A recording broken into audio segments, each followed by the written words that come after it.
네, 여러분 마부작침이라는 말을 고사성어를 들어보신 적이 있는지 모르겠습니다. 네, 갈마의 도끼부 또 지을작의 바늘침이라는 이런 마부작침이라는 고사성어인데요. 당대 뛰어난 문장가 이백은 젊은 날 학문의 깊은 이치를 깨닫기 위해서 입산을 하여서 공부를 하다가 그만 공부를 하는 것이 실증이 났다고 합니다. 그래서 공부를 포기를 하고 산을 내려오는데 계곡에서 한 노인이 바위에다가 도끼를 막 갈고 있었대요. 바위에다가 도끼를. 그래서 이백은 노인에게 도대체 무엇을 하는 것입니까? 이런 질문을 했더니 노인이 이런 말을 합니다. 이 도끼를 갈아서 바늘을 만들려고 합니다 라고 이렇게 이야기를 했다고 합니다.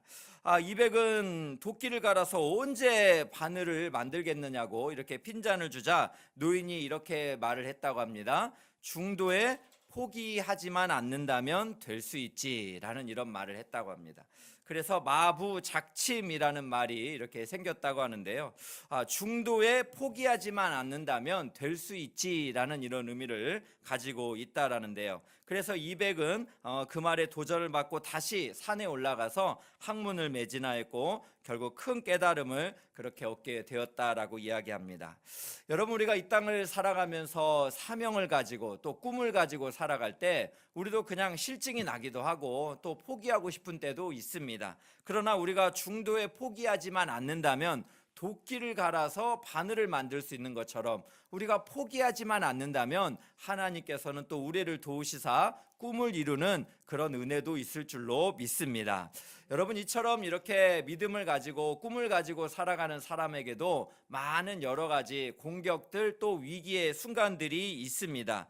그래서 그리스도인들은 또 하나님의 거룩한 꿈을 꾸기 때문에 반대하는 세력들이 있습니다. 마귀 사탄은 굉장히 우리를 하지 못하도록 포기하게 만들죠. 그래서 무디라는 목사님은 이런 말을 했습니다. 마귀는 쓰러져 있는 시체는 발길로 차지 않는다. 굉장히 의미가 있어요. 마귀는 쓰러져 있는 시체는요 발길로 차지도 않는데요, 관심도 안 갖는다는 거죠.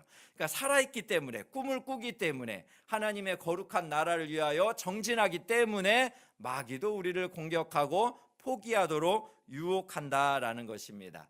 오늘 우리가 살펴보는 느헤미야 4장에서도 하나님께서 주시는 사명을 가지고 예루살렘 성벽을 재건하려는 느헤미야에게도 굉장한 공격들이 있었습니다. 외부의 공격이 있었고요, 또 내부의 유다 사람들의 공격들이 있었습니다. 이 두 가지 외부와 내부의 공격 속에서 느헤미야도 얼마나 마음이 힘들고 힘들었겠습니까? 그러나 하나님의 꿈을 가지고 그가 비판과 반대 앞에서 무릎 꿇지 않고 끝까지 최선을 다하는 모습을 우리가 살펴볼 수가 있는데요. 오늘 말씀을 통해서 우리가 비판과 반대에 무릎 꿇지 않으려면 우리가 어떻게 해야 될까 한 두 가지 정도 살펴보기 원합니다. 첫 번째는 무엇이냐면 하나님께 억울함을 호소해야 한다라는 것입니다. 여러분, 오늘 먼저 우리가 살펴보기 원하는 것은 외부의 공격입니다. 바로 이스라엘을 괴롭히는 산발락과 또 도비야가 이들을 심각하게 괴롭힙니다. 분노를 하면서 비웃고 조롱을 하는 내용이 나오는데요. 먼저 산발랏이 뭐라고 이렇게 조롱을 하는지 오늘 2절 말씀 한번 같이 보겠습니다. 한번 보겠습니다. 자기 형제들과 사마리아 군대 앞에서 일러 말하되 이 미약한 유다 사람들을 뭐라고 그랬어요? 이 미약한 유다 사람들이다. 바로 사람들의 감정을 그렇게 조롱하고 있다는 걸 보게 됩니다.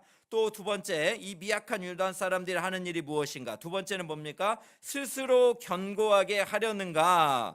그러니까 스스로 성벽을 재건할 만한 능력이 없다, 비아냥거리고 있는 것이죠. 또 세 번째는 제사를 드리려는가? 그러니까 아무리 기도하고 예배해도 너희들 안 될 것이다, 이렇게 비난을 하고 있는 것입니다. 또 네 번째는 무엇입니까? 하루의 일을 마치려는가? 뭔 말이에요? 제대로 일을 파악하고 있지도 못한다라고 이렇게 비웃는 것이고요. 또 마지막으로 불탄 돌을 흙 무더기에서 다시 일으키려고 하는가? 과거에 실패했다는 사실을 상기를 시키면서 조롱을 하고 있습니다. 이 산발랏은 이스라엘 백성들 이렇게 5가지를 가지고 감정을 자극하고 비아냥거리고 비난을 하고 놀리기도 하고 조롱하면서 네가 해봤자 뭐 되겠냐, 이런 식으로 공격을 하고 있는 거죠. 만약에 느헤미야가 여기에 감정적으로 반응을 해버린다면 뭔가 또 일을 지르겠죠. 그러나 그는 그렇게 하지 않았다라는 것입니다. 또 여러분, 암몬 사람 도비아는 어떻게 합니까? 오늘 3절입니다. 한번 보겠습니다. 암몬 사람 도비아는 곁에 있다가 이르되 그들이 건축하는 돌 성벽은 여우가 올라가도 곧 무너지리라. 즉 여우가 올라가도 무너질 정도로 허술하고 아무짝에도 쓸모없다라고 비아냥을 거리고 있습니다. 이 산발락과 도비아의 이러한 말의 공격, 또 위협적인 공격 앞에서 느헤미야는 어떻게 반응을 할까요? 오늘 4절 5절을 보니까요, 하나님 앞에 감정을 완전히 호소하고 있는 것을 보게 됩니다. 보겠습니다. 우리 하나님이여 들으시옵소서. 우리가 업신여김을 당하나이다. 원하건대 그들이 욕하는 것을 자기들의 머리에 돌리사 노략거리가 되어 이방에 사로잡히게 하시고 주 앞에서 그들의 악을 덮어주시 마시며 그들의 죄를 도말하지 마옵소서. 그들이 건축하는 자 앞에서 주를 노하시게 하였음이니이다 하고 라고 기도하고 있습니다. 느헤미야는 이러한 업신여김을 당하고 하나님께 억울함을 호소하고 있다라는 거예요. 그런데요, 기도 내용을 보니까요, 느헤미야가 맞아? 라는 생각이 들 정도예요. 왜 그렇습니까? 본인이 업신여김을 당하고 있는데 자기들을 욕하는 자들에게 그들에게 머리를 돌리사 노략거리가 돼서 이방에 사로잡히게 해달라. 또 그들의 악을 덮어주지 말고 죄를 도말하지 마십시오. 또 이렇게 굉장히 심판해달라고 기도하고 있어요. 여러분, 성경학자들은 가끔 이렇게 그 성경의 믿음의 사람들이 참 자신을 괴롭히는 사람들을 향해서 이렇게 저주 기도를 하는 것이 과연 성경적인가, 이런 고민들을 한 적이 있습니다. 실제로 C.S. 루이스라는 사람은 시편을 살펴보면 이제 시인이 공격을 당하면서 너무 마음이 힘들어서 하나님 앞에 감정을 호소하는 그런 기도가 나와요. 그래서 이게 과연 성경인가라고 생각하면서 실망을 했다고 합니다. 그러나 C.S. 루이스가 곰곰이 묵상을 하다가 두 가지를 발견을 했대요. 성경이라는 것은 인간의 감정의 가장 정직한 책이구나라는 것을 첫 번째로 발견을 하게 되었고, 또 두 번째 발견한 것은 무엇이냐면, 성경 속의 하나님은, 특히 시편의 하나님은 누군가를 저주하고픈 인간의 마음까지도, 연약한 인간의 마음까지도 받아주시는 긍휼의 하나님이구나라는 것을 발견했다라고 합니다. 여러분, 이것을 생각을 해보면 우리도 이 땅을 살아가다 보니까 우리를 반대하는 사람들이 많이 있습니다. 말로 우리를 저주하기도 하고 비아냥거리기도 하고 무시하기도 합니다. 여러분, 어떻게 보면 여러분은 정말 세상에서 살잖아요. 그러다 보니까 만나기 싫은 사람을 만나야 될 때도 있어요. 같이 일하기 싫은데 같이 프로젝트를 해야 될 때도 있어요. 만나면 기분이 나빠요. 그런 사람들을 만날 때마다 여러분 얼마나 마음이 괴롭고, 또 직장 그만두고 싶고, 정말 안 해, 이런 포기하고 싶은 생각들 얼마나 많습니까? 그런데 지금 뭐라고 하는 거예요? 하나님께서는 이렇게 하나님 앞에 우리의 억울함을 호소하라는 것입니다. 여러분의 있는 마음 그대로 하나님 앞에 정직하게 나가면서 하나님께서 우리에게 주신 사명을 포기하는 것이 정답이 아니라, 그러한 어려움 속에서도, 그러한 비웃음과 조롱 속에서도 하나님께로부터 온 이 사명이라면, 우리가 그 비판과 비난 앞에 그냥 무릎 꿇는 것이 아니라 우리의 감정을 솔직하게 하나님 앞에 기도하면서 하나님께서 힘 주시기를, 능력 주시기를, 그렇게 기도하면서 걸어가야 된다라는 것을 우리에게 말씀해 주고 있습니다. 여러분, 이 땅을 살아가다 보면 때로는 이 감정이라는 것이 우리의 우상이 될 수가 있어요. 하나님의 뜻은 분명히 있는데 때로는 우리가 감정적으로, 그래서 이 감정이 나라고 생각을 하다 보니까 하나님의 뜻에 순종하기보다는 내 기분이 나쁜 거예요. 내 감정이 상하는 거예요. 그래서 하나님의 뜻을 선택하는 것이 아니라 내 감정을 선택해서 뭔가를 결정할 때가 있는데요, 그때마다 여러분 그 결과는 어땠습니까? 비참하지 않습니까? 때로는 이 감정이 우리의 우상이 되지 않도록 우리가 철저히 깨어서 하나님의 뜻이 어디에 있는지를 우리가 정직하게 진지하게 기도할 필요가 있어요. 때로는 우리가 사람들의 말에 의해서 감정이 막 분노가 올라올 때 하나님, 내 마음을 다스려 주십시오, 하나님께만 억울함을 호소하고 하나님의 마음을 달라고 그렇게 기도하는 것이 참 필요합니다. 여러분, 저는 말씀을 묵상하다 보니까 우리가 다 이 세상을 살다 보면 또 이렇게 외부의 공격을 받기도 하지만 때로는 우리의 감정을 상하게 하는 우리의 내부의 이런 일들도 있습니다. 때로는 가족일 수도 있고요. 또 때로는 같이 일하는 동역자일 수도 있고요. 또 여러 가지 직장에서도 정말 미워할 수 없는 그런 사람들이 있어요. 근데 그분들을 향해서 여러분 억울함을 하나님께 호소하면서 막 심판해달라고 그렇게 기도하는 건 좀 아니잖아요. 그럴 때는 어떻게 해야 됩니까? 하나님께 사랑의 마음을 달라고 기도하면 좋겠습니다. 오늘 우리가 이 말씀 앞에서 하나님, 누군가가 정말 품어지지가 않아요. 하나님, 제가 인간이 너무너무 연약해요. 그러나 정말 나의 사랑하는 가족이고 동료예요. 하나님, 나의 연약함을 불쌍히 여겨주시고 사랑의 마음을, 예수의 마음을 넘쳐나게 좀 부어주십시오. 여러분 간구하시면 하나님께서 은혜를 주실 줄로 믿습니다. 여러분 그렇게 기도해야 돼요. 왜 그렇습니까? 누가복음 6장 28절에 이렇게 말합니다. 너희를 저주하는 자를 위하여 축복하며 너희를 모욕하는 자를 위하여 기도하라. 할렐루야. 하나님이 우리가 할 수 없는 것을 요구하시겠습니까? 아니에요. 우리의 마음을, 우리의 감정을 좀 내려놓고 하나님, 나를 저주하는 자를 위하여 축복할 수 있도록 도와주시옵소서. 나를 모욕하는 자를 위하여 기도할 수 있도록 은혜 베풀어 주시옵소서. 왜 그렇습니까? 우리의 정체성이 아브라함의 후손이라 그랬잖아요. 아브라함의 후손. 아브라함은 무엇입니까? 복의 통로라고 했습니다. 하나님께서는 아브라함을 통해서 이 땅의 모든 족속에게 복을 주시겠다 약속하셨어요. 우리의 정체성이 아브라함의 영적인 후손이기 때문에 우리는 이 땅의 많은 사람들을 위하여 축복하는 존재입니다. 그래서 여러분 기도해 주십시오. 하나님, 우리의 사랑하는 귀한 우리 형제, 또 우리의 사랑하는 가족 복의 복을 허락하여 주시옵소서. 정말 잘 되게 해달라고 그렇게 기도해 주시기를 바라요. 저는 정말 우리 엘사랑교회에서 만난 여러분들을 위해서 정말 축복합니다. 하나님, 정말 짧게 만난 분들이라도 하나님 복을 내려주십시오. 길을 열어주십시오. 취업의 길을 열어주시고, 수험생들에게는 하나님 합격의 은혜를 허락해 주시고, 환우들에게는 병이 완전히 치유받는 은혜가 있게 하여 주옵소서. 두려워 떠는 분에게는 여호수아와 같은 강하고 담대한 능력을 허락하여 주시옵소서. 하나님, 정말 잘 되게 해달라고 제가 얼마나 기도하는지 몰라요. 할렐루야. 우리 하나님께서 은혜를 주실 줄로 믿습니다. 오늘 이곳에서 기도하는, 또 온라인으로 기도하는 모든 분들에게 하나님께서 복의 복을 허락하여 주실 줄로 믿습니다. 여러분 그렇게 기도해야 됩니다. 왜요? 예수님이 그렇게 하셨잖아요. 여러분 누가복음 23장 34절을 보십시오. 예수님이 십자가에서 이렇게 기도했습니다. 이에 예수께서 이르시되 아버지, 저들을 사하여 주옵소서. 자기들이 하는 것을 알지 못함이니이다. 자기를 죽이려고 하는 많은 사람들을 향해서 예수님 뭐라 기도하셨어요? 저들을 사하여 주옵소서. 혹여라도 여러분을 괴롭히는 분들이 있다면 하나님께 오늘 기도하기 원합니다. 저들을 사하여 주시옵소서. 자기들이 하는 것을 알지 못함이니이다. 이런 예수의 마음으로 기도하기를 주의 이름으로 축복합니다. 또 사도행전 7장 60절을 보십시오. 스데반이 돌에 맞으면서 어떤 기도를 합니까? 7장 60절입니다. 무릎을 꿇고 크게 불러 이르되 주여, 이 죄를 그들에게 돌리지 마옵소서. 이 말을 하고 자니라.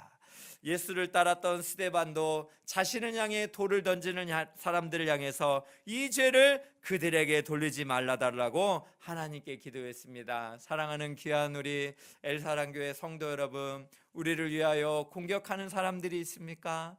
그들을 예수의 마음으로 저들의 죄를 사해 달라고, 저들이 알지 못하고 행하는 것입니다. 하나님 불쌍히 여겨달라고 이렇게 축복하며 기도해 드리는 아브라함의 그런 영적인 후손이 되시기를 주님의 이름으로 축원합니다. 여러분 두 번째로 우리가 비판과 반대 앞에서 무릎을 꿇지 않으려면 어떻게 해야 됩니까? 크고 두려우신 하나님을 기억하고 돌파해야 한다라는 것입니다.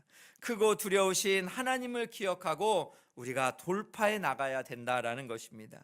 이제 여러분, 느헤미야에게는 외부의 공격뿐만 아니라 내부의 공격이 있습니다. 내부의 공격이라 한다면 같은 이스라엘 사람, 즉 유다 사람들의 공격이 있는 거예요. 한 세 가지 정도 제가 보게 되는데, 첫 번째는 뭐냐면 이 유다 사람들의 무기력과 이 패배주의가 있어요. 한 10절 빨리 보겠습니다. 유다 사람들은 이르기를 흙 무더기가 아직도 많거늘 짐을 나르는 자의 힘이 다 빠졌으니 우리가 성을 건축하지 못하리라. 뭐라고 말하는 거예요?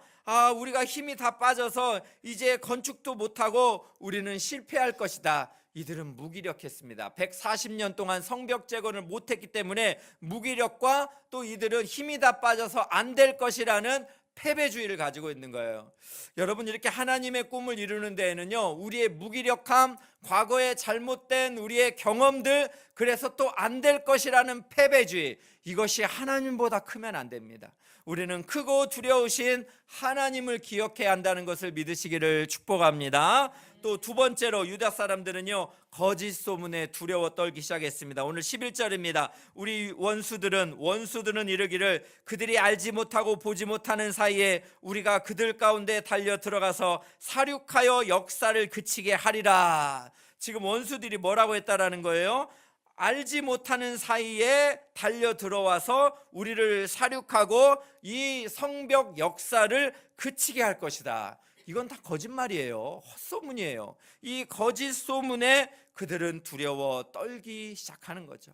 여러분, 실제로 우리가 하나님의 꿈을 이루는 데는요, 실제가 아닌 허상의 두려움에 빠질 때가 많습니다. 거짓 소문에 빠질 때가 많아요. 우리가 두려움에 계속해서 더 확장되는 거예요.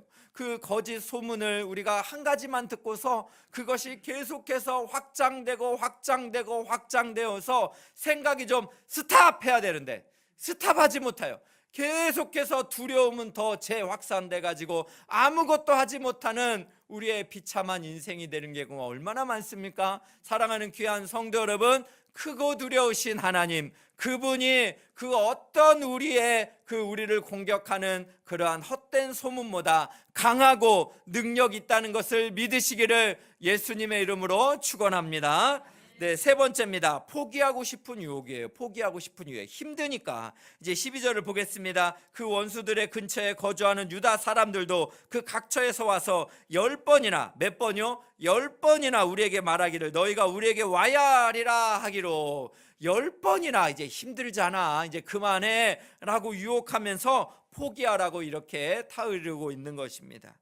여러분, 이처럼 우리 내부에 공격이 있었다는 거예요. 무기력, 패배주의, 거짓 소문에 대한 두려움, 포기하고 싶은 유혹들이 지금 누구에게서 일어났다고요? 유다 사람들이에요. 유다 사람들. 외부 사람들이 아니라 함께 이스라엘 백성들 사이에서 이런 일들이 일어났다는 거예요. 여러분, 우리가 인생을 살다 보면, 꿈을 이루다 보면 때로는 내부의 사람들이 우리를 막 도와줄 것 같잖아요. 그리고 가슴이 뛰고 뭔가를 계획을 하잖아요. 그런데 어때요? 가장 가까운 사람들이 그거 아니야 라고 이렇게 말할 때도 있어요. 오히려 나의 어떤 거룩한 꿈을 향해서 공격을 할 때도 있어요. 여러분, 그럴 때마다 때로는 주의 깊게 다시 한번 자기를 돌아볼 필요도 있죠. 그러나 그것이 정말 하나님의 뜻과 반대되는 것이라면 여러분, 우리가 진지하게 고민을 해야 됩니다. 아프고 감정이 상한다고 그냥 주눅 들어서 다 포기를 해버린다면 그것이 하늘로부터 왔는지, 아니면 내가 기분 나빠서 감정이라는 우상에 또 무릎 꿇어버리고 마는 것인지 철저하게 우리는 하나님 앞에 기도할 필요가 있습니다. 여러분, 느헤미야는 이런 공격 속에서 어떻게 합니까? 제가 빠르게 좀 이야기를 하면 느헤미야는 두 가지를 했어요. 첫 번째는 무엇이냐면 크고 두려우신 하나님을 기억합니다. 오늘 말씀 14절을 보겠습니다. 내가 돌아본 후에 일어나서 귀족들과 민장들과 남은 백성에게 말하기를 너희는 그들을 두려워하지 말고 지극히 크시고 두려우신 주를 기억하라. 여러분, 사람을 두려워하는 것이 아닙니다. 하나님께서 뭐라고 지금 느헤미야를 통해서 말씀합니까? 지극히 크고 두려우신 주를 기억하라라는 것입니다. 여러분, 두려움은 더 큰 두려움으로 이길 수 있는 줄로 믿으시기를 축복합니다. 사람의 두려움은 더 크고 위대하신 하나님을 두려워함으로, 하나님을 경외함으로 우리가 이길 수 있다라는 것을 믿으시기를 주님의 이름으로 축원합니다.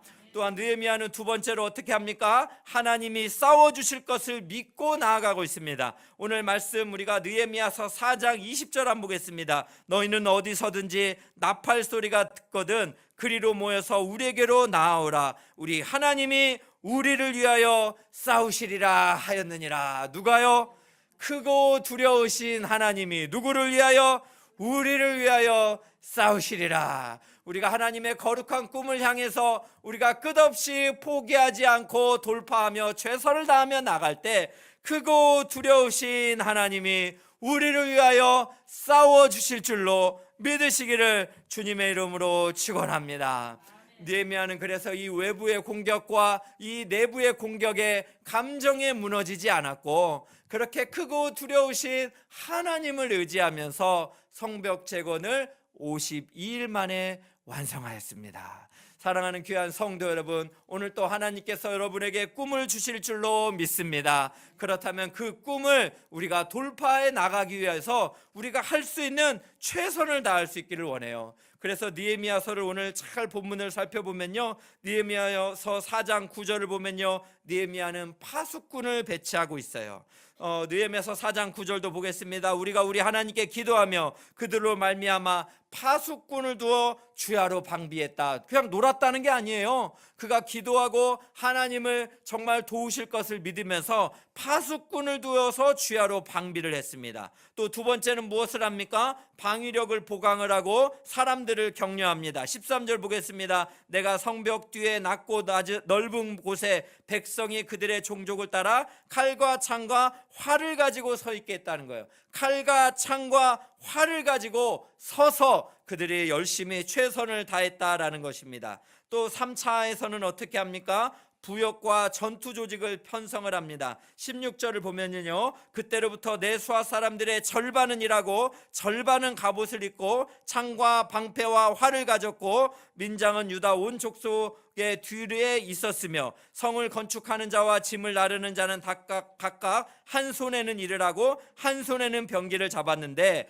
건축하는 자는 각각 허리에 칼을 차고 건축하며 나팔 부는 자는 내 곁에 섰었느니라. 지금 느헤미야가 어떻게 했다고요? 전략을 짠 거예요. 크고 두려우신 하나님, 그리고 우리를 위하여 싸워주실 것을 믿는다면 그냥 시간을 허투루 보내는 것이 아닙니다. 성실하게 최선을 다해서 우리가 할 수 있는 것이 무엇인가를 고민하는 것입니다. 파수꾼을 두는 것입니다. 칼과 창과 활을 가지고 서서 보초를 서는 것입니다. 또 절반은 일을 하는 것입니다. 절반은 갑옷을 입고 창과 방패와 활을 가지고 지키는 것입니다. 한 손에는 일을 하고 한 손에는 병기를 잡고 최선을 향해 걸어갈 때 하나님께서 꿈을 꾸며 최선을 향해 걸어가는 자에게 능력과 권세를 베푸시고 새 길을 열어주실 줄로 믿습니다. 여러분, 이런 집요함이 필요해요. 우리 예수 믿는 사람들은요, 대충대충 살면 안 됩니다. 하나님의 꿈이라면 여러분, 우리가 밤낮을 새야 되는 거예요. 성실함도 무기가 될 수 있습니다. 제가 어느 세바시를 보게 됐는데 참 우리 성도님이 이렇게 참 간증을 이렇게 했더라고요. 세바시에 나오셔서. 그래서 제가 최근에 그것을 들으면서 굉장히 감동을 했어요. 근데 그분이 무슨 이야기를 하면 성실함도 무기가 될 수 있습니다, 이런 주제로 강연을 하더라고요. 그래서 30분 단위씩 그렇게 자기는 시간을 짜서 최선을 다해서 살았다, 이런 고백을 했습니다. 그리고 그는 어느 한 뉴스에서 이렇게 최선을 다해서 앵커로 열심히 섬겼고요. 그가 마지막 인사를 하면서 그가 하나님께 기도하겠습니다, 이런 참 표현들을 하는데 참 신앙인의 한 모습이 보였습니다.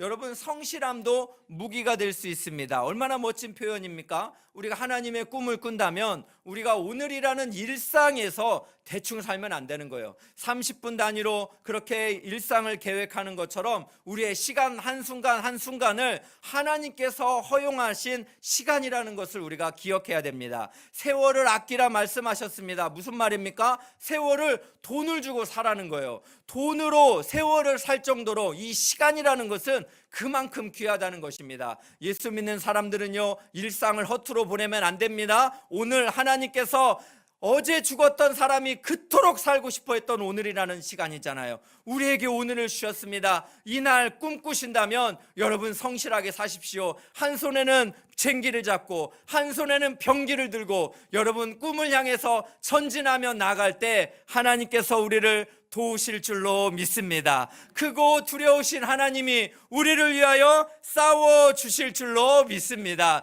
이런 믿음을 가지고 살아갈 때 하나님께서 우리에게 새로운 역사를 허락하여 주실 줄로 믿습니다. 사랑하는 귀한 성도 여러분, 정말 이 느헤미야서를 가지고 우리가 함께 이 시간 기도하는 것이 하나님께서 올해 2024년도에 우리에게 주신 축복인 줄로 믿습니다. 오늘 또 하나님 앞에서 꿈꾸십시오. 오늘 또 하나님 앞에 마음을 토하십시오. 그리고 크신 하나님을 의지하면서 성실하게 나가면 하나님께서 우리를 도우시고 반드시 승리를 선물로 허락하여 주실 줄로 믿습니다.